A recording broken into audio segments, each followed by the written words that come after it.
y durante mucho tiempo las personas que lo investigaron decían lo mismo, es que sí, es una persona que sí tiene un pequeño problema, pero no para que de un momento a otro cometa este acto, porque, o sea, no sufrió ninguna violación de joven, no tenía maltratos, o sea, no tuvo ningún problema, solo tenía un pequeño desliz, pero, o sea, no era para que cometiera esto, pero pues al final sí lo cometió.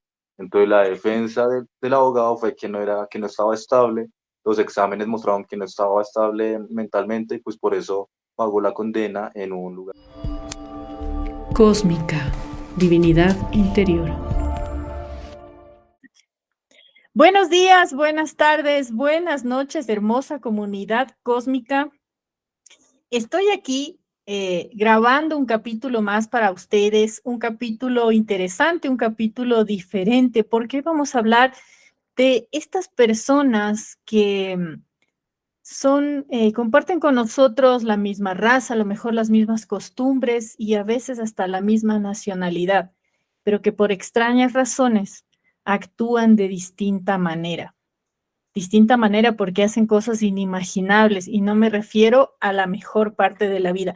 Pero lo vamos a contar para que ustedes entiendan o compartan o conozcan un poco de este mundo misterioso donde las personas a veces no actuamos de la misma forma y vamos a tratar de encontrar o ver qué cosas tienen en común para poder determinar qué es lo que hace que una persona cambie su actitud y se vaya contra su propia especie. Va a estar muy interesante el programa, como siempre son casos reales, casos investigados, casos que los hemos leído y estudiado para poder compartírselos. Yo soy María José Roballo. Como saben, me pueden seguir en redes, en Instagram, estoy como Dama Oscuridad y ahí lo que comparto son pequeños videos paranormales para que ustedes puedan ver y determinen si les parecen reales o no. La idea es que los compartan porque si están hechos, están bien hechos y si son reales también nos remiten a esa parte del misterio que no podemos resolver. En X estoy como @josefa_roballo. Y como saben, siempre aquí en el canal de Cósmica, invitándoles a que se suscriban, si les gusta, lo compartan, nos den like y obviamente inviten a las demás personas a que nos sigan porque eso nos ayuda mucho a que el canal siga creciendo. Yo hoy no estoy sola, estoy con un invitado increíble porque a pesar de ser tan joven, que ya lo van a ver ustedes, él sabe muchísimo de este mundo del misterio. Su nombre, Camilo Manjarres, pero quiero que él mismo se presente. Él es profesor, pero tiene una amplia experiencia en este mundo del misterio. Ha trabajado no solo con Juan Jesús Vallejo, sino también en La Mega bueno, le conocen como El Tripas, pero en La Mega es un programa de Colombia de misterio que tiene ya muchísimos años al aire. Así que voy a dejar que él se presente. Camilo, bienvenido. Gracias por estar en este espacio. Hola, un saludo para ti, para cada uno de tus espectadores. Y es un placer estar con cada uno de ustedes. En verdad me siento feliz por esta invitación y espero agradarles a cada uno de ustedes. Y bueno, como tú muy bien lo decías, yo soy profesor en Ciencias Sociales e Historia, pero también colaboro para medios de comunicación, como tú muy bien lo mencionabas, para el Cartel de la Mega y con Juan Jesús Vallejo en Caracol Radio en el programa Noche de Misterio. Aproximadamente ya hace unos 2 años y medio, tres, colaboro en las dos emisoras y en este momento pues tengo el placer de compartir contigo en esta noche o en esta tarde o este día que nos estarán observando. ¿Y cómo fue que llegaste a este mundo del misterio? ¿Cómo entraste a esto de la radio? Porque a veces uno entra accidentalmente, luego te cuento cómo llegué yo a todo este mundo, pero cuéntanos, porque tú eres una persona bastante joven. Yo sé que no es normal preguntarles, pero te pregunto la edad porque realmente es motivante que alguien tan jovencito ya empiece en este mundo y empiece a investigar de la manera que tú lo haces. Pues mira, yo tengo 24 años y mira que es muy curioso porque digamos desde muy pequeño siempre me han gustado como las cosas extrañas y de historia. Entonces miraba mucho sobre mitología de Grecia, de Roma y asimismo mi mamá también, a ella le gusta bastante los temas históricos y yo le contaba pues algunos relatos que yo iba investigando, que iba leyendo cuando era pequeño y ya de adolescente, adulto me di cuenta que hay una historia totalmente diferente a la que conocemos desde la parte paranormal, desde la parte histórica, y esto me llamó bastante la atención y yo le comenté a mi mamá estos casos, ¿no? Estos relatos, temas. Entonces decidí crear una página en Instagram en la cual pues, se llama Misterio con doble O, Raya Liso Oscuro, donde publico todos los temas que pueden haber de misterio, desde paranormales, conspiraciones, asesinos en serie, y todo en que esta página le enfoco como hacia la docencia, porque los estudiantes o las personas como tú, como yo, como los espectadores que nos estarán escuchando, pueden ver esa historia que no se cuenta, pueden investigar y ser esos propios como historiadores o investigadores. Entonces, gracias a la página en Instagram, me contactó un chico del Cartel de la Mega, Juan Palaguna, me habló por Instagram, tuve la oportunidad de ir a cabina y les gustó bastante mi trabajo y con el tiempo pues me conoció Juanje, Alejo Bernal y pues ahora tú me conoces y así fue mi camino hacia el misterio. Y es que el camino al misterio es como misterioso mismo, valga la redundancia, porque yo también llegué a este mundo, bueno, yo también desde pequeña, lo que creo que todos compartimos, es esa curiosidad por saber qué hay más allá, por ver estas películas de misterio o de miedo, pero no solamente quedarse en verlas, sino pensar en qué, por qué pasan estas cosas. Y hace algunos años ya, bueno, yo vivía en Argentina y ahí hay una radio y un programa muy conocido que se llama Trasnoche Paranormal. Empecé a escucharlo, empecé a mandar audios y bueno, fue así como me contacté, empecé a ser como un corresponsal y trabajé 6 años con ellos, todas las semanas en la radio. Obviamente ahí me fui involucrando, ahí conocí el Cartel de la Mega, todos los que participaban, ahí lo conocí a Juan Jesús Vallejo, empecé a ser fan, a seguir a gente y así hasta que un día dije, bueno, me encanta esto, voy a dedicarme 100% al misterio y aquí andamos. Y por suerte nos vamos conociendo entre personas que compartimos lo mismo. Pero cuéntanos, Camilo, de qué vamos a hablar hoy, porque quisiera que tú nos des una súper introducción acerca de este tema, que si bien es un poco escabroso, también es necesario conocerlo porque forma parte también de nuestra sociedad. Sí, mira, como profesor, el tema de hoy es súper interesante, súper bacano, porque vamos a hablar sobre casos atroces, casos bizarros que han cometido algunos seres humanos, entre hombres o mujeres, que han literal asesinado, descuartizado a personas, pero lo más importante es que no lo vamos a analizar desde la parte, digamos, amarillista, mórbida, sino simplemente desde la parte histórica y crítica, porque hay una socióloga argentina que se llama Rita Segato, la cual menciona que detrás de todo acto civilizado hay un acto de barbarie. Yo te coloco un ejemplo muy sencillo y a los oyentes.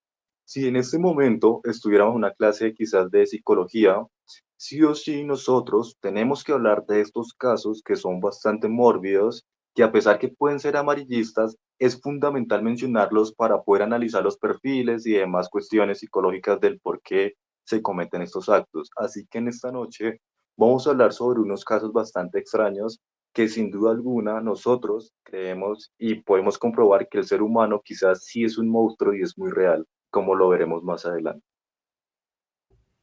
Muy bien, pero ahora, a manera personal, ¿tú qué piensas? Porque yo tengo mi punto de vista, yo estudié psicología clínica, ahora te lo voy a decir, pero quisiera saber cuál es tu punto de vista acerca de esta clase de personas. ¿Ellos nacen o se hacen? ¿Y qué tan fácil es crear una persona con estas características? Yo creo que esa pregunta es algo que durante bastante tiempo se han hecho los grandes pensadores, ¿no? Y desde mi punto de vista, sinceramente yo opino que el ser humano sí es malo por naturaleza y en algunos momentos es que se llega a corromper. Y yo te puedo colocar un ejemplo muy sencillo.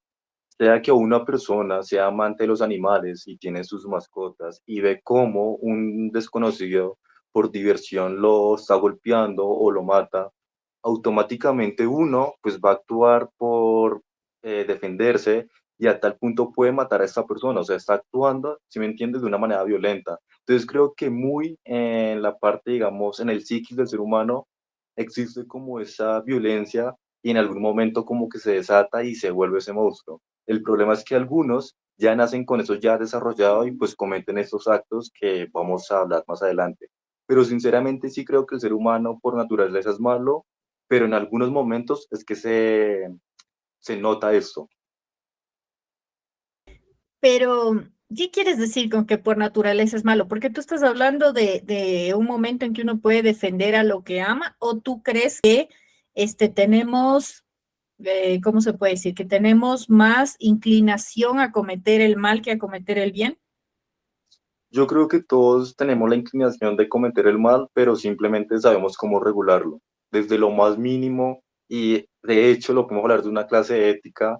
Nosotros, cuando encontramos dinero, un dinero que está en el piso, muchas veces uno lo toma y dice, pues a alguien se le cayó y ya, y uno lo toma y dice, me lo encontré. Pero si uno lo analiza, no se lo encontró, o sea, uno lo está robando porque ese dinero era de alguien, o sea, desde pequeñas cosas uno ya está cometiendo cosas malas, ya el ser humano regula qué hacer, si moralmente está bien o dependiendo de la cuestión de la persona y qué no hacer. Obviamente yo no puedo comparar el tomar un dinero que me encontré con el matar a una persona, pero los dos actos de por sí pues son malos, porque yo sé que el dinero no es mío, es de alguien y pues obviamente yo sé que matar a una persona no está bien. Entonces cada persona como regula como esa maldad, ¿entiendes? Claro.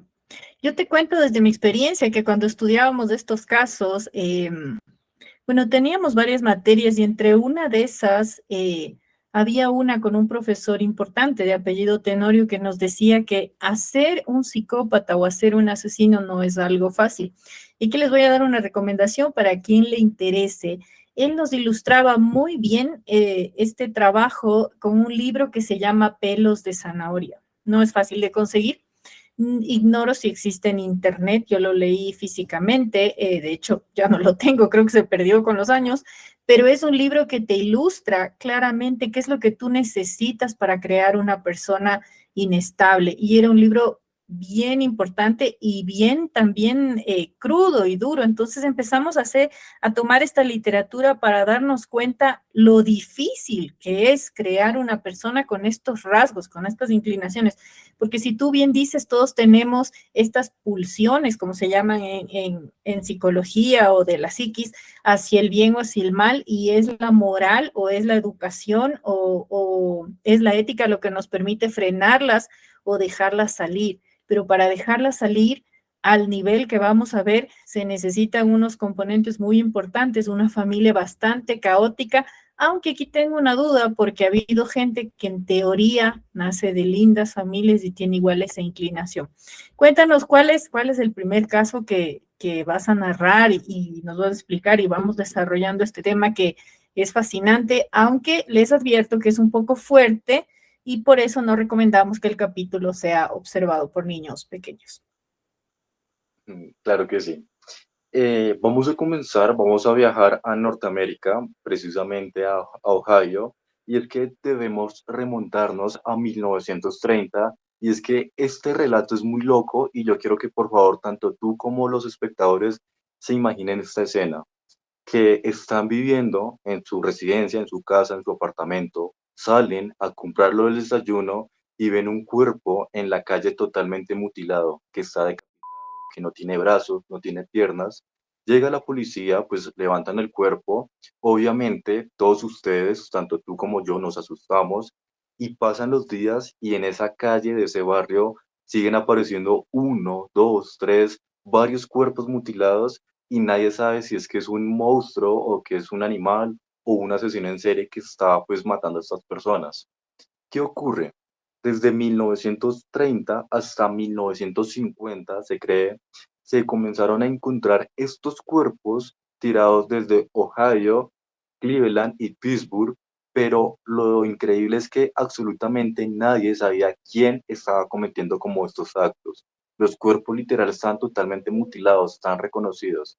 Se encontraron un total de 22 cuerpos y lo más increíble es que una noche el asesino, sea hombre o mujer, decidió llamar a la estación de policía y les dijo que, hey, acabo de matar a una persona, la mutilé y la dejé al frente de la estación de policía, así que por favor pues ustedes vayan y observen que ahí dejé como mi obra perfecta. La policía salió y se dio cuenta que había un cuerpo ahí mutilado. Pasaron los años y absolutamente nadie supo quién fue la persona, sea hombre, mujer o personas, porque pues hay varias hipótesis. Algunos creen que quizás era un grupo de personas que mataban, otros creen que por el patrón era una sola persona, pero desde 1930 hasta hoy, 2024, no se ha comprobado quién es el responsable de estos asesinatos. En total fueron 20 personas y 12 que se corresponde a este asesino, porque las otras 20 se creen que eran de otros asesinos, pero el patrón es muy parecido. Esto se conoce como el carnicero de Kingsbury Run. Las fotografías son reales, pero como tú muy bien lo dices, aquí no las compartimos porque pues obviamente YouTube ya tumba el video y segundos son bastante fuertes, pero no sé si tú me lo permites, invito a tus oyentes a que vayan a mi perfil y pueden ver las imágenes. Eso sí, por favor, que no haya niños pequeños, están totalmente sin censura. Pueden encontrar las historias destacadas y allí donde dice monstruo real, ahí van mirando, pasando, pasando, hasta que lleguen a la publicación que dice el carnicero de Kingsbury Run. O sea, imagínate el miedo que tuvieron estas personas al encontrar estos cuerpos totalmente mutilados y que absolutamente nadie sabía. O sea, no me quiero imaginar qué sentirían estas personas. Y yo te pregunto, o sea, ¿tú qué hubieras sentido en esa escena donde ves que hay vecinos tuyos mutilados y que nadie sabe qué está pasando? Lo que me llama la atención, o sea, claro, sería una escena dantesca, horrible, pero lo que me llama la atención es que no hayan encontrado quién fue el causante en tantos años y se sabía quiénes eran las víctimas. Sí, obvio, con el análisis forense se encontraban quién eran las personas, obviamente las familias habían mencionado que están desaparecidas, demás, pero lo que tú mencionas, o sea, absolutamente no se sabe quién es el asesino como tal a 2024. Hay muchas hipótesis de un posible perfil de tal persona, de X persona, de esta mujer, pero algo oficial y real no hay nada. Hasta el momento no han logrado descifrar quién es. Wow, sí me llama la atención, pero no es el único caso, porque me hiciste acordar ahorita del asesino del Zodíaco, que tampoco nunca se descubrió quién era, y otros tantos asesinos y gente que han encontrado sin vida y que no han podido determinar quién ha sido. Pero ahora, ¿cuál era el móvil de esta persona? Estaba escuchando recién un podcast de un criminólogo que estaba hablando y él decía que en realidad muchas de estas personas más allá de tener una personalidad psicopática, si se puede llamar así, enferma, también tienen un daño físico. ¿Cómo podríamos saber esto? Es importante que si ven ustedes algún rasgo o algo que llame la atención, no sé, Camilo, si tú has podido determinar con todas las investigaciones que has hecho, rasgos que compartan estas personas y apenas veamos estos rasgos, realmente acceder a este familiar, a este hijo o lo que sea, hacerse un examen, porque se sabe que es en el lóbulo frontal donde existe una falla. Sí, sí, claro, tienes razón. Y mira que eso es muy importante mencionarlo porque, de hecho, digamos, no sé cómo sea en Ecuador o las personas que nos estarán viendo, pero lamentablemente aquí en Colombia, desde la parte de la salud, lo que es la psiquiatría o la psicología, todavía es un tabú el decir, no, yo voy al psicólogo a hablar cómo me siento de más, porque piensan que uno como se dice coloquialmente, que está loco y muchas personas les da miedo ir al psicólogo por ese tabú que hay, ¿no? Porque el vecino, el amigo, el familiar lo vaya a criticar. Entonces, lamentablemente, como yo te digo, aquí en Colombia, en este contexto, es muy complicado el analizar estos perfiles porque muchas veces desde los colegios, yo que soy profesor, no hay ni siquiera varios psicólogos para ayudar a los chicos en el colegio. O sea, pueden haber 1.000 estudiantes y solo hay un psicólogo, entonces es muy complicado. Entonces es un tema bastante, pues, complicado de manejar y como tú mencionas, uno tiene que estar muy alerta viendo las características que puede tener X o Y persona, pero en Colombia sí es bastante complicado ese punto. Pero, por ejemplo, tú que eres profesor y eres profesor de colegio, entiendo según lo que me dices, ¿verdad? Yes. ¿Alguna vez viste a algún muchacho, algún niño, algo que te llamara la atención? O sea, ¿qué rasgos podemos determinar? Yo te digo uno que es comúnmente conocido, que normalmente una persona que maltrata a un animal o puede llegar a hacerle daño es ya una alerta roja de que con el tiempo puede llegar a hacer daño a una persona. ¿Alguna vez te encontraste con algo así? No, sinceramente hasta el momento no. Obviamente sí he visto chicos con algún trastorno, que digamos dislexia o demás, pero algo así grave como de un posible asesino, no. Hasta el momento no he visto ningún caso. Y pues esperar, cuando tenga alguno, te contaré más adelante. Más bien esperemos que no tengas, pero claro, yo me imagino en el contexto de los años 30 encontrarse con esta escena debe haber sido terrible. Así que al final nunca se supo y pasó, o sea, fue un tiempo en el que duró. ¿Durante cuántos años fue que fueron apareciendo estos cuerpos? De 1930 a 1950 fue como el periodo de actividad de este personaje, porque es que no saben si eran varios, como te digo, una mujer o un hombre, pero el periodo fue de 1930 a 1950. Algunos creen que la cifra oficial es de 1935 a 1938, pero ¿qué ocurre? Los análisis que han hecho han encontrado que los cuerpos que se encontraban en el 30 y en el 50 tienen muchas características que pueden ser de este asesino, que eran torsos mutilados. Entonces, por eso como tal mencionan que es de 1930 a 1950.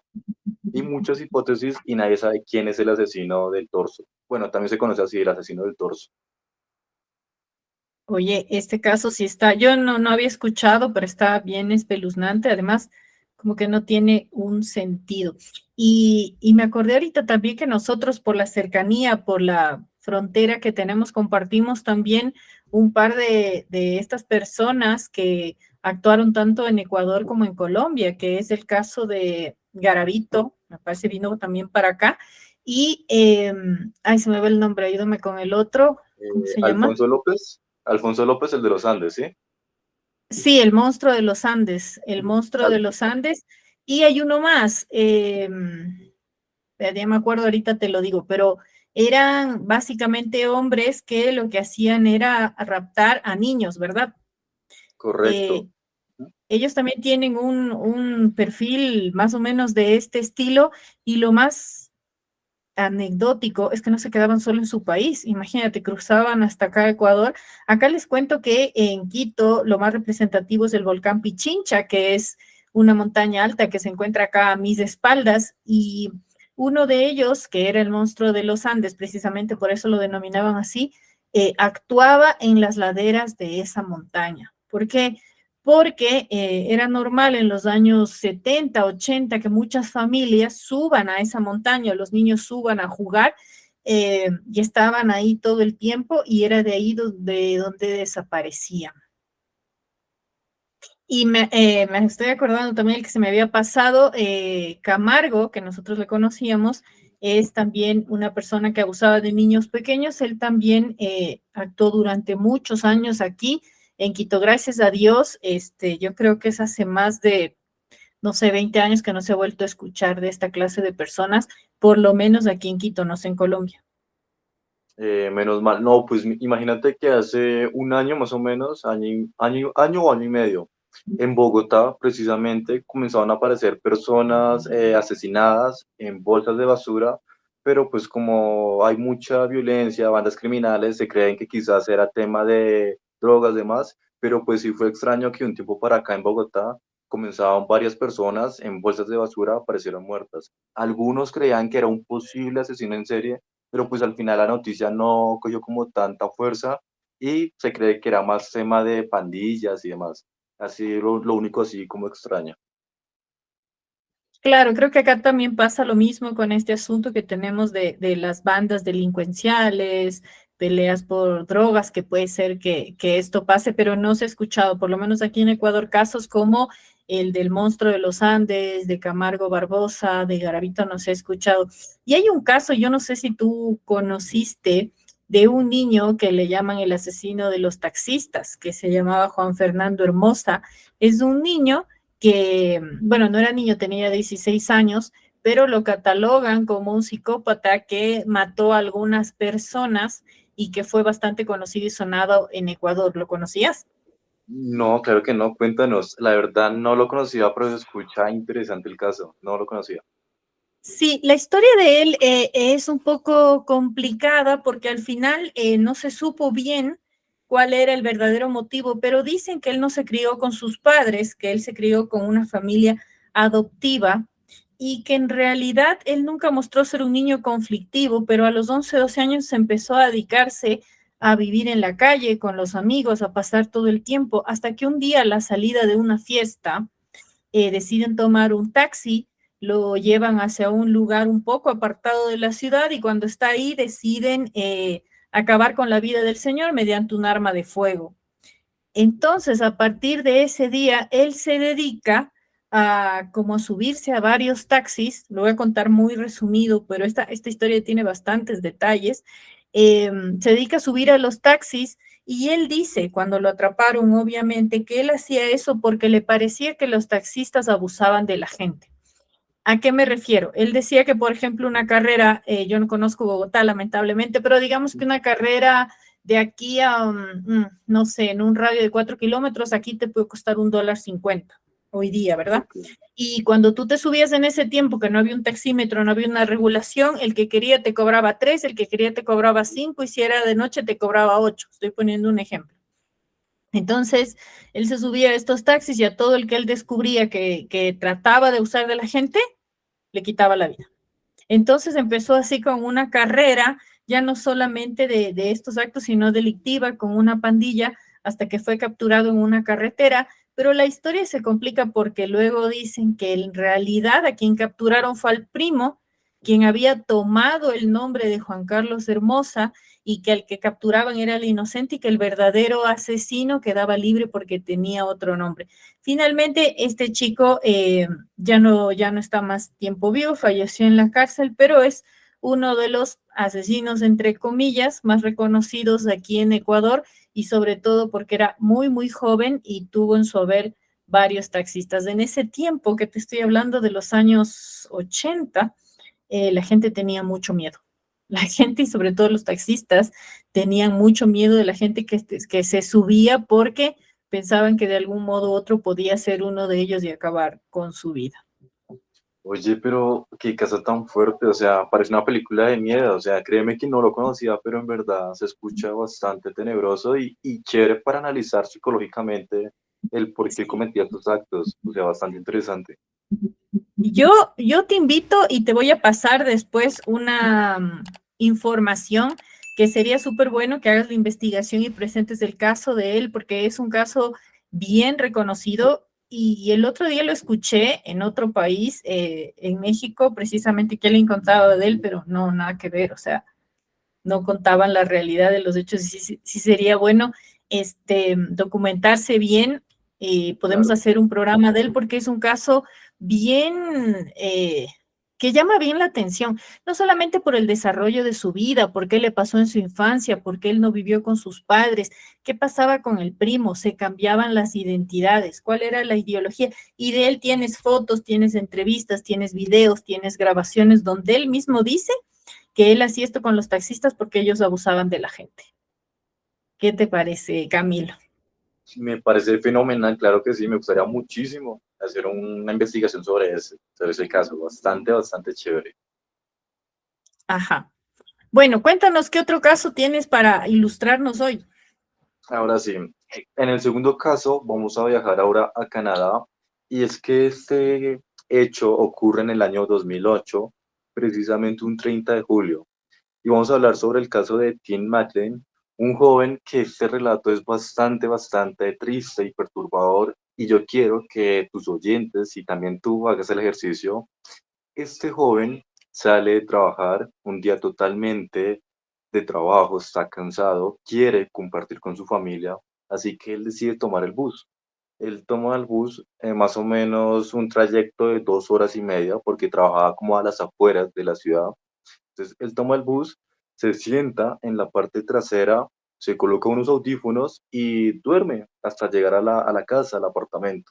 Empieza el bus, su trayecto, él va durmiendo y en una de estas paradas se sube un personaje llamado Vincent Lee, el cual pues tenía unas gafas, una persona asiática, se sienta adelante y pues el bus sigue como si nada. De un momento a otro, este sujeto, el asiático, Vincent Lee, se levanta y decide sentarse en la parte trasera al lado de este chico, de Tim. Vincent observa a este chico, lo ve dormir y de un momento a otro saca un cuchillo bastante grande y lo apuñala una y otra vez, lo empieza a apuñalar así varias veces. Obviamente las personas del bus se dan cuenta, empiezan a gritar, salen corriendo. El chofer del bus pues se baja, deja el bus tirado y este sujeto con el cuchillo empieza a decapitar lentamente a este pobre chico, lo decapita, le quita la cabeza, después coge el cuchillo, o sea, es una cosa bastante asquerosa, le saca los ojos, le corta la lengua, le corta las orejas y a forma macabra dibuja una carita feliz en el piso, con la lengua, con los dos ojos, con las orejas, y empieza a caminar en el interior del bus con la cabeza decapitada y se la muestra a la policía, empieza a comer partes de este pobre chico y pues al final la policía ya decide entrar, logran capturarlo y se dan cuenta que simplemente pues era una persona que psicológicamente no estaba bien y pues al final la condena no es en prisión, sino simplemente tiene que pagar la condena en un lugar psiquiátrico porque pues se dan cuenta que no era una persona estable mentalmente y lamentablemente asesina un 30 de julio del 2008 a este pobre chico de 28 años, si no estoy mal, o sea, una escena bastante perturbadora. O sea, imagínate uno estar durmiendo en el bus y lo último que veas es como una persona te está apuñalando porque sí, y ya, y al final te decapita, te mutila. O sea, es horrible. Y si se están preguntando, también tengo las fotografías ahí, pero son bastante fuertes. Un caso bastante atroz que ocurrió en 2008 en Canadá. Qué horrible lo que o sea, en verdad está muy horrible, o sea, de verdad, cuánta gente loca hay en el mundo. ¿Sabes qué? Estaba pensando, bueno, no quiero como encasillar esto en nacionalidades, pero en países más desarrollados, tú a lo mejor no ves el carterista, el que te asalta, el que te arrancha, pero ves mucha gente desequilibrada mentalmente capaz de hacer cosas tan atroces como lo que hacen en las escuelas, que entran con escopetas, como lo que hace este hombre con este pobre muchacho que nada tenía que ver, o sea, como la película de Destino Fatal, Destino Final, creo que es, no sé, Sí. pero me parece terrible. Y al final no pueden hacer nada precisamente porque era un desequilibrado. Ahora yo me pregunto, ¿nadie sabía que este hombre era desequilibrado, que andaba libremente por la calle? ¿Qué pasa con su familia? ¿Qué pasa con la gente que le rodea? ¿Nadie lo denunció? Pues eso es lo extraño, porque imagínate que en el juicio y las investigaciones pues, posteriores se dieron cuenta que a pesar que era una persona que no estaba establemente bien, tampoco era un peligro para la sociedad, porque él pues podía trabajar, se comunicaba con sus compañeros. De hecho, cuando cometió el acto, salió de trabajar.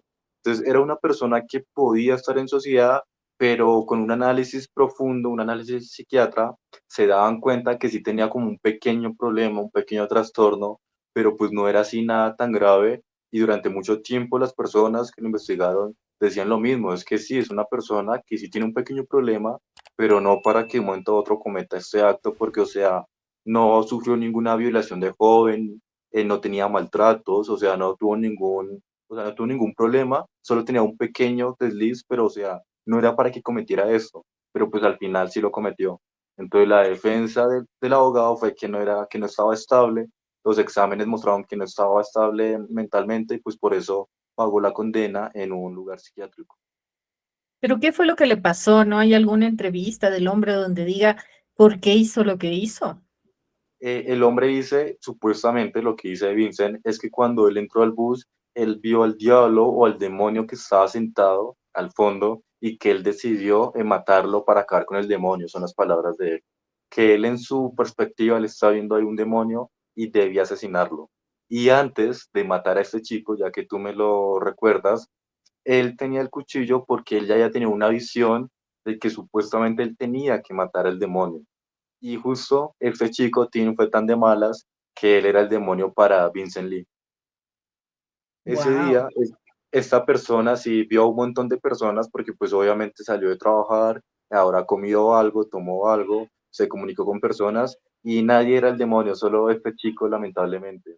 Porque en la investigación sí se menciona que antes del acto pues él hizo demás cosas pero cosas normales, compartió con personas, comió, caminó y demás, pagó el boleto del bus y ya, y lo que te digo, se sentó adelante porque pues no estaba viendo nada raro y cuando volteó a mirar atrás, vio que atrás estaba el demonio y por eso lo mató.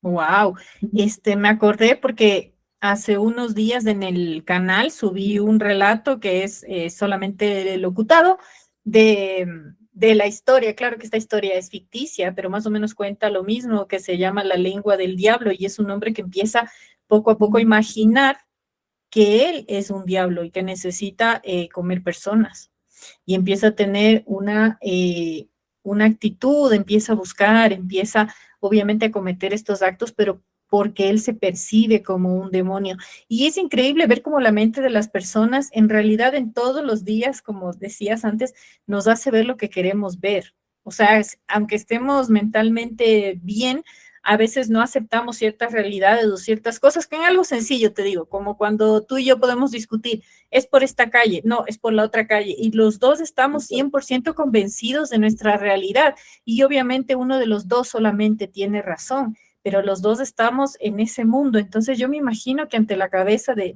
este hombre, Vincent de nombre, seguramente encontró en este muchacho la razón de su miedo, de lo que pretendí. Para él llegó a ser justicia en realidad.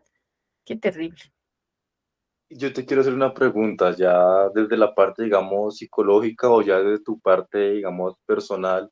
¿Tú crees que de pronto este sujeto sí vio de pronto un demonio en este pobre chico o no? Porque es muy raro que compartió con un montón de personas y no atacó a nadie y si a esta persona, o sea, obviamente no estoy diciendo que está bien lo que hizo, ¿no? Pero o sea, da como un poquito de miedo, ¿no? O sea, ¿por qué él y no las otras personas? Si era una persona, digamos, esquizofrénica, no sé, supongo yo, bajo mi ignorancia, que de pronto tenía que estar viendo constantemente, pues, esquizofrenia, ¿no? Porque solo en una persona y decidió atacarla a él. O sea, ¿tú qué opinas? Desde la parte, digamos, profesional y ya desde la parte personal. Pues yo pienso que él sufrió una alucinación en ese momento. Y, y si bien estaba preparado para buscar algo que esperaba, creo que en ese momento la alucinación se le hizo realidad y se plasmó en este chico. Ahora, si tú me dices por qué, seguramente porque era el destino del chico morir de esta manera, porque eso es un misterio que no podemos develar, el misterio de Sí, cuándo claro. nos toca, en qué circunstancias nos toca y qué es lo que tenemos que pasar, es algo que nadie puede saber. Bueno, algunas personas saben, yo ahora te quiero contar algo que llama la atención, pero eh, no sé, yo creo en el destino, yo creo que las cosas están marcadas, creo que estás predestinado, por lo menos en dos cosas, a mi parecer, en una, en la pareja y dos, en la muerte. Ok. Entonces, hay personas con las que tú tienes que hacer pareja, sea como sea, quien sea y de la forma que sea, como la historia del hilo rojo, en algún momento te vas a juntar y nadie sabe por qué. Y también lo otro, como tú no sabes en qué momento te va a llegar el último día de tu vida ni bajo qué circunstancia. Entonces, lo que yo te puedo decir, si yo analizo desde un punto de vista profesional, tuvo un brote psicótico en ese momento y vio en esa persona lo que estaba desde un punto de vista personal. Si es que él no cometió actos antes, era la primera vez que lo hacía, pues a veces un brote puede ocurrir en cualquier momento. Si es que no era esa manera, puede ocurrir en cualquier momento, pero no creo, y esto te digo sinceramente, en todos los aspectos, no hay nadie que de cero arranque a ser de una forma violenta y totalmente diferente, a menos que le pase algo como una posesión, entre comillas, pero es un proceso igual, no es algo que pasa de un lado, de un momento al otro, o a menos que tenga un brote, que sea la primera vez que lo tenga, pero ya sabes que tiene algún elemento de inestabilidad desde pequeño, tal vez algo no grave, pero sí se debe presentar, o sea, no creo que de la nada alguien cambie, no sé, a lo mejor si estoy equivocada y nos quieren poner en los comentarios, con mucho gusto lo aceptamos, no somos dueños de la verdad, decimos desde lo que hemos estudiado y podemos fallar. Y a propósito de eso, hago una corrección. El chico que estábamos hablando no se llama Juan Carlos Hermosa, sino Juan Fernando Hermosa, perdón. Es Juan Fernando Hermosa, yo le había errado al segundo nombre, pero ese es mi punto de vista. Igualmente es una persona peligrosa, porque si una persona ya cometió ese acto una vez, lo va a seguir haciendo, a mi punto de vista, a menos que esté medicado, pero aún así personas medicadas han fallado porque dejan de tomar la medicación. Ya es una, como se dice ahora, una bandera roja. Y a eso es a lo que me refiero. No sé, Camilo, si tú estás de acuerdo conmigo, pero los comportamientos de una persona se van viendo mediante pequeñas banderas rojas. Lo que pasa es que nosotros a veces las negamos. No, sí, claro, tienes toda la razón. Yo opino lo mismo que tú. O sea, hay pequeñas, como tú dices, banderas rojas que uno pues las pasa por alto, pero pues son evidentes entre comillas y es como una característica para notar estos actos que se pueden cometer quizás más adelante. Pues sí, opino igual que tú. A mí me pasó una vez, yo viví en Argentina unos años y yo trabajaba en un parque grande, grande de animales donde hacíamos de guías y teníamos un compañero que era bastante extraño, callado, no hablaba con nadie, a veces hablaba cosas sin sentido, era normalmente de quien la gente se burlaba, pero no es que la gente de ahí hiciera bullying porque sí, o sea, en realidad todos se reían de todos. Tú sabes lo que es estar en un grupo de gente que trabaja, siempre va a haber bullying, siempre te molestan, siempre te ponen un apodo, etcétera. Pero él sí era el blanco de muchas de las molestias por su forma de ser. Y él un día que íbamos caminando me dijo, ¿sabes lo que voy a hacer un día? Y yo me quedé pensando. Le digo que me dice, voy a traer un rifle de mi casa y voy a verle a cada uno de los que se ríen y voy a tener el placer de volarles la cabeza Oye, delante no, de todos, qué porque me miedo. tienen cansado y es algo que yo ya lo he pensado varias veces. Y yo me quedé como con tanta cosa que uno escucha de Estados Unidos, de los colegios, dije, Dios mío, ¿y si hace esto? Y si en realidad, bueno, gracias a Dios estuvo 2 semanas más y renunció al trabajo, pero no sé qué hubiera pasado si esto un día se hacía realidad, aunque confieso que en el tiempo que yo estuve en Argentina, más que una vez que hubo un tirador que atacó a varias personas porque sí en una calle, yo nunca escuché más de estos casos en los lugares en los que he vivido. Pero ¿esto podría ser, según tú, una bandera roja o crees que lo dijo por decir? No, sí, obviamente uno no puede como tomar esto como una broma, ¿no? Uno ahí se da cuenta que es una bandera roja, pero lo que hablábamos, tristemente como es un tabú de la psicología, del ir al psiquiatra, uno lo toma como a modo de risa, ¿no? Pero pues claramente eso no es para qué reírse, o sea, sí es una bandera roja, como se dice. Yo creo que hay bastantes y aquí, bueno, no me voy a adentrar mucho en esto, pero sí quiero poner como un paréntesis porque ahora que escuchamos de tanto femicidio y todo lo que está pasando, es exactamente lo mismo. O sea, vamos viendo pequeños brotes, pequeñas banderas rojas que lo pasamos por alto, bien la misma pareja, la familia, los amigos, los de al lado, nadie dice nada hasta que el caso trasciende y se transforma en algo increíble, algo horroroso o algo tan violento como lo que acabas de contar, pero es algo que la gente, o sea, ¿cómo te explico? La sociedad por ahí, si ve uno de estos casos, dice, oh, un Jeffrey Dahmer, qué barbaridad lo que hace la gente, no sé qué, pero en la violencia doméstica es exactamente lo mismo. Es exactamente lo mismo, porque hay personas que han hecho eso varias veces y no pasa nada. Y estamos hablando del mismo rasgo, de hacerle daño a una persona sobre la cual tienes un poder. Y eso sí Claro es que sí. importante que nos demos cuenta, o sea, que podamos denunciar si vemos algo, que podamos tener una alerta, que podamos prevenir, porque la violencia siempre crece. Camilo. Sí, claro que sí, o sea, tienes totalmente la razón y uno tiene que estar muy atento a estos casos y más porque no solo desde lo micro, como tú mencionas, de las familias, desde los hijos, también se encuentran en los casos que hemos hablado, digamos, y hasta en niños pequeños. Y de hecho es muy curioso porque te voy a contar un caso más que involucra a niños, que no es casi común el escuchar estos asesinos que sean tan pequeños. Y vamos a viajar precisamente a Bolivia allá a Bolivia, en Sudamérica. Y es que es muy triste porque imagínate, en el año de 2016, y es relativamente pues moderno, hace unos pocos años, ocurrió un 29 de octubre un hecho bastante atroz y es el caso de Javier Canchi. No sé si en algún momento lo habrás escuchado. ¿Sí? Sí, me parece que sí, sí lo escuché, pero cuéntalo, porque realmente es un caso que llama la atención. Cuéntalo. Pues imagínate que el caso de Javier Canchi ocurre porque, bueno, como lo he mencionado, Javier era un chico de 16 años, perdón, que tenía una novia, no, perdóname, él tenía 14 y la novia tenía 16 años, y pues un día ella le termina deciden terminar, así que él pues bueno, no le pone problema y él decía tener otra novia, pero para mala suerte de él, la nueva novia es conocida de esta chica, así que esta chica como que le da mal genio, le da ira y un día decide como citar a Javier en un lugar de Bolivia, pues para que se vean, para que hablen un poco. Así que Javier, pues es un niño de 14 años, él decide ir, dice, no, pues de pronto mi exnovia quiere pues volver conmigo, pues no sé. Él llega a la cita que tiene con esta chica y esta niña de 17, de 16 años está reunida con otros dos amigos de la misma edad, de 16 y de 17 años. ¿Qué ocurre? Esta chica ordena a estos chicos que golpeen a Javier, que lo golpeen bastante fuerte y una vez que está casi que inconsciente, lo tomen del cuerpo y lo obliguen a beber gasolina. Así como están escuchando tus oyentes, lo obligan a beber gasolina, le quitan parte de la ropa y le colocan gasolina fuera del cuerpo y le prenden fuego a este pobre niño de 14 años, lo prenden en candela vivo y se van y lo dejan ahí tirado quemándose.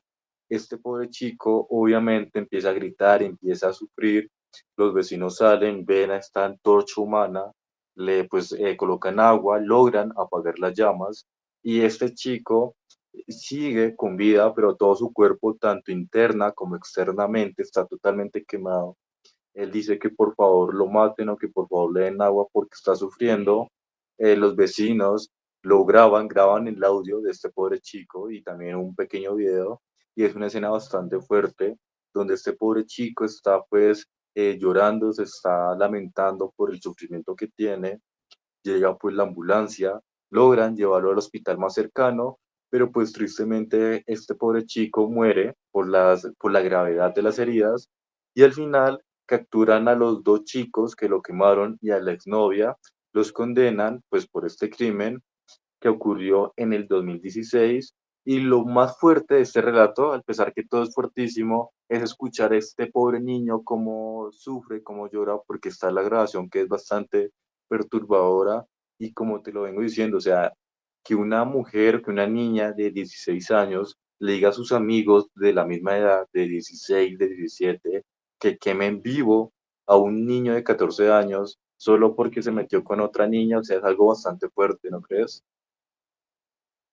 Sabes que había oído de este caso y me pareció terrible. Y aquí quiero remarcar algo, porque no es el único caso de niños, de mujeres que por celos o por envidia de otra amiga han terminado cometiendo crímenes atroces, como el caso, yo no sé si te acuerdas de esta niña, Evany me parece que se llama, una niña mexicana que salió con las amigas igual y terminó perdiendo la vida y al final la hipótesis más clara, porque no he escuchado que se confirmó, es que la amiga mismo, una de las amigas fue quien le provocó esto. Y ahí es lo que pregunto, ¿qué es lo que pasa? O sea, ¿hasta qué punto estas niñas tienen un desequilibrio que por celos terminan con la vida de otra persona? Un niño inocente de 14 años, yo he escuchado el audio, es bastante fuerte, él alcanza a decir qué es lo que pasó, pero nada justifica. ¿Y qué pasó con estas niñas? ¿Las condenaron como adultos, como niños, siguen presos? ¿Supieron? ¿Se supo? Ah, sí, claro. Bueno, esto ocurrió en el 2016, ¿no? Como ya te lo comenté, y al final sí los condenaron por este acto, por este asesinato, y los llevaron a prisión, si no estoy mal, entre unos 14 a 16 años de prisión los condenaron, pero lo que están mencionando es que, bueno, una vez se cumpla ese periodo de los 14 años, vuelve y se hace otro juicio, porque en ese momento, pues ya algunos ya serían mayores de edad, entonces pues ahí harían como una nueva condena, más o menos. ¿Y tú crees, Camilo, que estas personas, estos niños, no las personas que finalmente han terminado en un psiquiátrico porque les determinan algo físico, sino estos niños, ¿crees que la prisión los ayuda o los termina de dañar?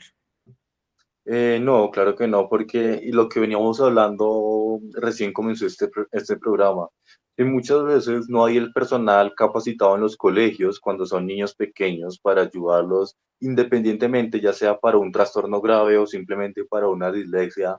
Yo creo que va a ser mucho más difícil que en una prisión donde hay gente que de toda clase, ya sea violadores, ladrones, demás se traten como de rehabilitar va a ser mucho más complicado porque dudo mucho que está el personal capacitado. Obviamente pueden haber muchas personas con las ganas de ayudar, pero el contexto de la prisión con estas personas y demás, no creo que sea un buen factor para rehabilitar a estas personas. Yo te cuento algo que me acabo de que me vino ahorita a la mente.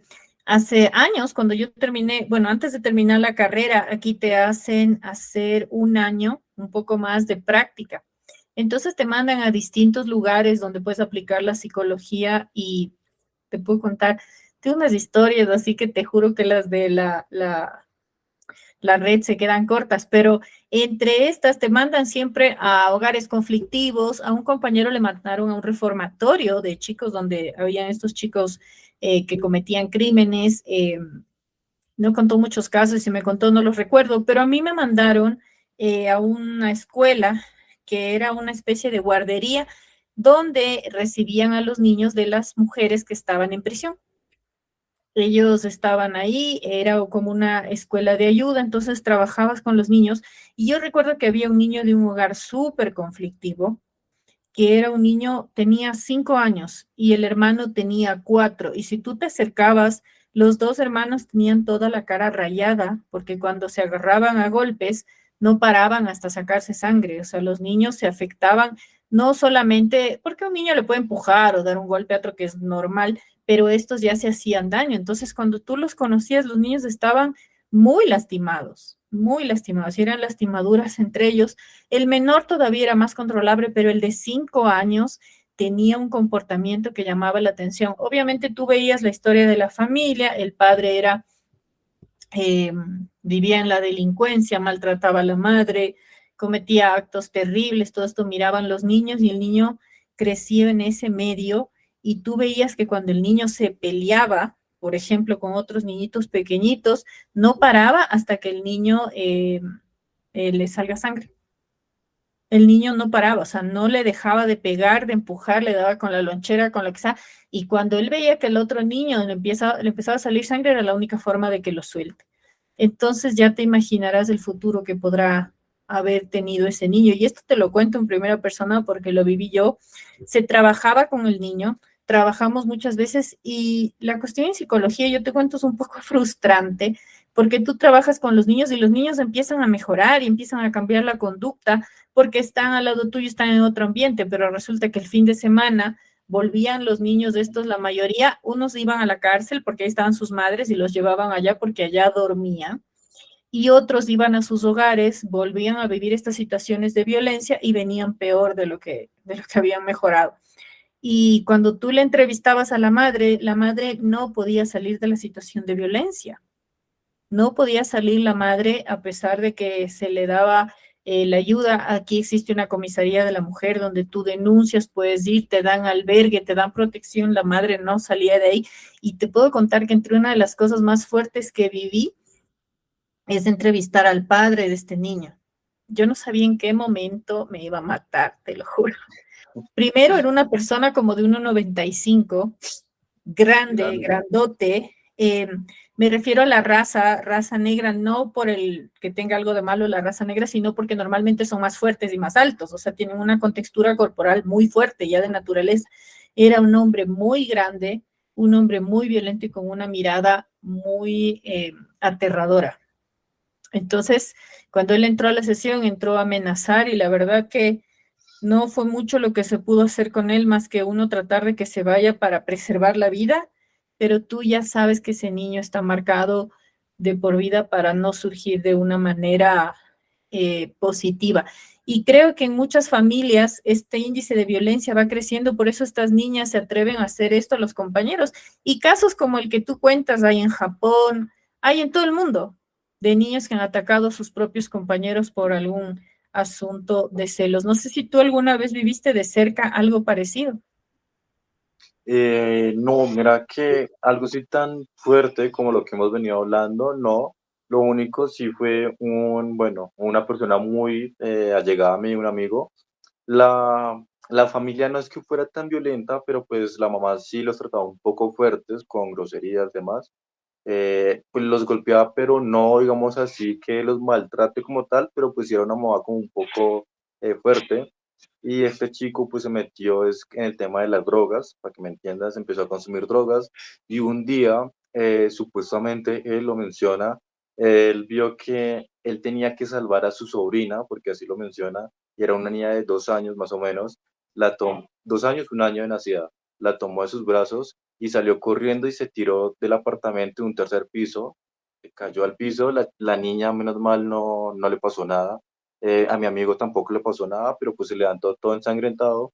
Los vecinos, como eran chismosos, pensaban que la había violado o algo por el estilo, lo persiguieron para golpearlo. Al final, pues llegó la policía, lo llevaron, creo que no a la cárcel, sino a la URI, más o menos, que es como un lugar antes de la cárcel donde están los chicos ahí esperando como el juicio, todo lo demás. Y ahí estuvo pues ya unos años y ya ahorita pues está en el barrio nuevamente y parece que ya dejó las drogas, pero pues fue lo único así como extraño. Pero sí fue bastante fuerte ese acontecimiento.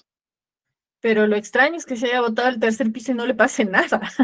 O Sí, sea, es lo más sí, extraño de todo lo que me cuentas, porque mínimamente la niña tan chiquita, o sea, claro, estuvo entre los brazos y la protegió seguramente, pero es pero él grave. sí, sí, porque él se levantó bien, o sea, no tenía ninguna fractura, nada, porque, o sea, según lo que él menciona es que él tenía que salvarla, entonces me imagino que él se tiró por la ventana, pues abrazándola para que nada le pasara, pero pues él como terminó bien, sí, la estaba abrazando, o sea, la cara, los brazos, no tuvo ninguna fractura, nada.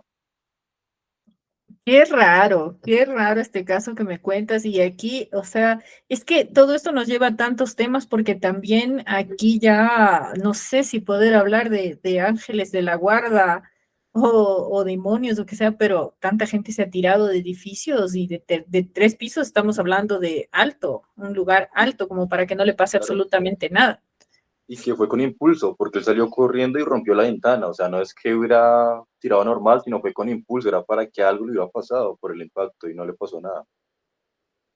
Es que la importancia la enfermedad mental, de lo que vivimos y de lo que no se le presta tanta atención es como primordial. Hace un tiempo, te digo que yo arranco a contar historias y puedo terminar en un mes porque he vivido tantas cosas. Hace un tiempo que por el mismo trabajo en la radio, yo siempre converso con personas de que me cuenten una historia, de que pasó algo y bueno, yo me hice amiga de un anestesiólogo y tengo unas historias buenísimas, Camilo, hay que hacer otro programa de fantasmas. No sé si tú tengas historias de fantasmas, pero yo Claro que tengo un sí. montón. Me gustaría mucho escucharte, claro que sí. Dale, dale, vamos a hacer un programa de fantasmas. Cuéntenme si les interesaría, porque tengo un montón de historias en primera persona. Y bueno, no voy a contar la historia del fantasma, sino que yo fui a este hospital eh, ay, se me fue la palabra, con el anestesiólogo. Y ahí estábamos conversando con el guardia, porque bueno, se ven presencias de X.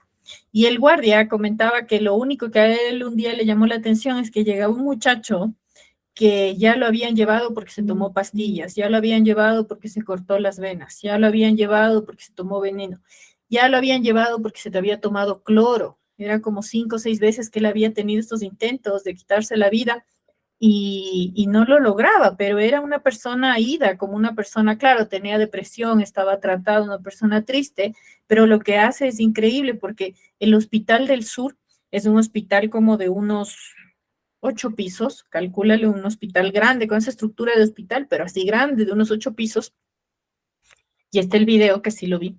Eh, el muchacho sale porque le tenían, bueno, pues con su bata y todas esas cosas en el piso 5 o en el piso 6, sale el muchacho porque había tratado de escaparse.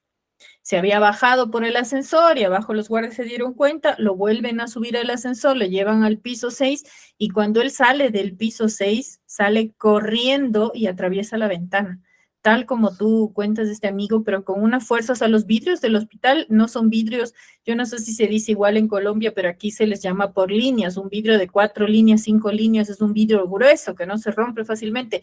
Bueno, esos eran vidrios de 4 líneas y este muchacho salió con tal fuerza que con la cabeza rompe el vidrio de 4 líneas y obviamente fue a dar abajo. Y, y, y entonces cae, pero no cae en la parte de afuera, sino en la parte interna del hospital y queda vivo Uy, el muchacho. Y lo vuelven a llevar al quirófano, lo salvan, pero finalmente después por las heridas y porque él no se negaba a que lo atiendan, falleció. Pero imagínate el nivel de enfermedad o desesperación en ese sentido que él recurrió a esta forma de actuar. Y la verdad que el video, o sea, en el video se ve lo que rompe la ventana, no lo que sale corriendo, pero lo que llama la atención es la expresión de su cara, de como que algo le está pasando. Y yo pienso que cuando estás del otro lado también atacando a alguien, debe ser algún mecanismo, algo como que se apodera de estas personas. Obviamente sabemos que es una enfermedad y les hace cometer estos actos que son como muy, no sé, como increíbles pero reales y cotidianos, lamentablemente. Pero tú tenías un caso más, Camilo, cuenta. Sí, uy, ese relato que nos cuentas es bastante fuerte, o sea, bastante interesante y fuerte. Y ya como tú lo mencionas, ya para finalizar, tengo un caso relativamente pues actual, moderno, que ocurrió en el 2019 y es el de Lacey Fletcher, que era una chica muy noble que tenía un pequeño problema y es que ella tenía un síndrome, ¿sí? Ella tenía un síndrome el cual se llama, y te leo textualmente, un enclaustramiento, el cual le impide moverse. Esta chica lo tuvo durante bastante tiempo, así que los padres tenían que cuidar de ella. ¿Qué ocurre? Esta chica, los padres la sentaron en un sofá y pues como no podía moverse, o sea, ella era consciente, pero pues no podía moverse.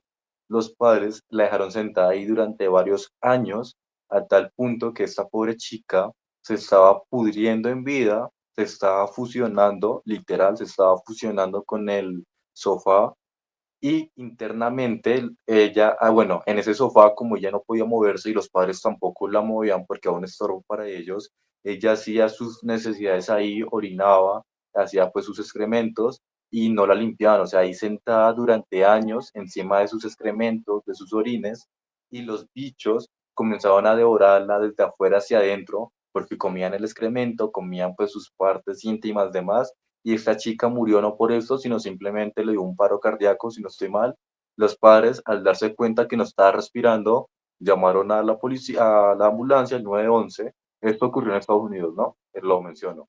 Cuando llegó los paramédicos, ellos mencionan que no era un olor, sino un hedor, que olía horrible el apartamento, que olía pues a excremento, orines, y vieron que esta chica estaba pegada literal al sofá, literal, tuvieron que hacer fuerza para moverla aquí porque prácticamente era uno con el sofá y se dieron cuenta que literal tenía bichos internos que la estaban devorando, que en el sofá estaba el excremento, los orines y que pues esta pobre chica murió porque los papás pues no se percataron de ella, del paro cardíaco. Esto ocurrió en el 2019 y se dieron cuenta que hasta sufrió de COVID, o sea, esta pobre chica le dio COVID, está ahí sentada y los padres ni siquiera se interesaban en ella y las fotos son bastante fuertes y asquerosas de ver el sofá porque se encuentran las fotos y yo las tengo ahí también y es un caso bastante triste, ¿no? Esta pobre chica que durante años sin poder moverse tenía que estar ahí sentada, orinando, haciendo sus necesidades, su excremento y no podía hacer absolutamente nada sino quedarse ahí sentada durante bastante tiempo. O sea, una muerte bastante triste y muy lamentable que ocurrió en el 2019. Ay, Dios mío. O sea, la verdad que estos casos, es que más allá de lo paranormal, o sea, que tú puedes ver y yo te puedo hablar de brujas, espantos, ovnis, yo creo que las cosas así de la vida real, de la realidad que supera la ficción son tremendas. ¿Y qué pasó con estos padres? Inicialmente, el primer juez que pues vio todo este caso no los declaró culpables porque simplemente decían que estaban cuidando de su hija, que no eran asesinos, pero después de varias demandas y otro juez, porque pues le cambiaron el caso, mencionó que sí, que ellos eran responsables de homicidio. No sé bien cómo se maneja legalmente, en qué grado, pero pues bueno, que directamente porque pues ellos, bueno, una cosa es que ella murió, o sea, le dio el paro cardíaco y ellos ni siquiera se dieron cuenta porque ella murió y como a los 2 días fue que se percataron que no estaba respirando. Entonces, por ese simple hecho, y los padres sí fueron condenados como asesinato porque no llamaron al 911 por negligencia, porque a pesar que le dio un paro cardíaco, ni siquiera pues llamaron a los paramédicos. Entonces les dieron como prisión, pero o sea, no me acuerdo qué término legal es, porque como tal no la mataron, pero pues sí fue una negligencia porque pues no se dieron cuenta que no estaba respirando y pues los demandaron por lo mismo, ¿no? Porque pues estuvo sentada literal durante muchos años, no la bañaban, no la alimentaban muy bien. Entonces, esos fueron los cargos, no tanto el asesinato, sino más estos cargos de no prestarle atención a su hija. ¿Y cuántos años les dieron? No, fue muy poco, la verdad. O sea, a esta pareja le dieron, o sea, con este caso tan atroz que te estoy mencionando, muchos pedían que fuera una condena, digamos, una pena máxima o de 40, 50 años, solo fueron 20 años de prisión, porque mencionan que es que ellos no fueron responsables de la muerte de la mujer, porque como tal los bichos, a pesar que la estaban devorando, seguía viva, o sea, no es que estuviera muriéndose, simplemente la muerte fue por un paro cardíaco, entonces ahí entran los temas legales, porque decían que ellos no hicieron nada malo, simplemente pues la tenían sentada y ya, o sea, no es culpa de los padres, entonces fue bastante complejo el caso.